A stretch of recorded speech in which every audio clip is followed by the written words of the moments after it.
വെള്ളിക്കുളങ്ങരയിൽ 1/2 കിലോയിലധികം കഞ്ചാവുമായി അതിഥി തൊഴിലാളി പിടിയിൽ. കഞ്ചാവ് വിൽപ്പന നടത്തുന്നത് ലോട്ടറി എന്ന വ്യാജേന ലോട്ടറി ടിക്കറ്റുകളിൽ പൊതിഞ്ഞ്.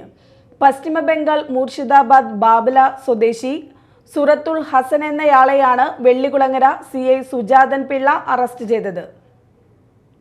വെള്ളിക്കുളങ്ങര കോടാലിയിൽ വിദ്യാർത്ഥികൾക്കും യുവാക്കൾക്കും യഥേഷ്ടം മയക്കുമരുന്ന് ലഭിക്കുന്നുവെന്ന വിവരത്തിന്റെ അടിസ്ഥാനത്തിൽ ചാലക്കുടി DYSP R അശോകന്റെയും ജില്ലാ ക്രൈംബ്രാഞ്ച് DYSP N മുരളീധരന്റെയും നേതൃത്വത്തിൽ ആഴ്ചകളോളം രഹസ്യ നിരീക്ഷണം നടത്തിയാണ് അതിഥി തൊഴിലാളിയിൽ നിന്നും 600 ഗ്രാമോളം കഞ്ചാവ് പിടികൂടിയത്.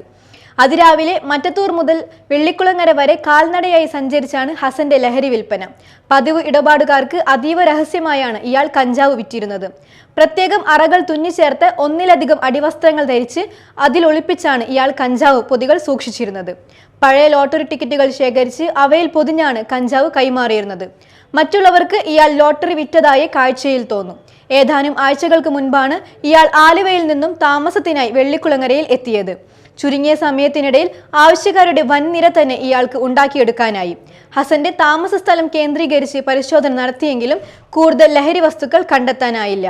സബ് ഇൻസ്പെക്ടർമാരായ PR ഡേവിസ്, ബിജി സ്റ്റീഫൻ, സതീശൻ മടപ്പാട്ടിൽ, റോയ് പൗലോസ്, SI മാരായ PM Moosa, Shaila PM, Siljo VU, senior civil police ഓഫീസർമാരായ സഹദേവൻ, റെജി AU, ബിനു MJ, ഷിജോ തോമസ് എന്നിവരാണ് അന്വേഷണ സംഘത്തിൽ ഉണ്ടായിരുന്നത്.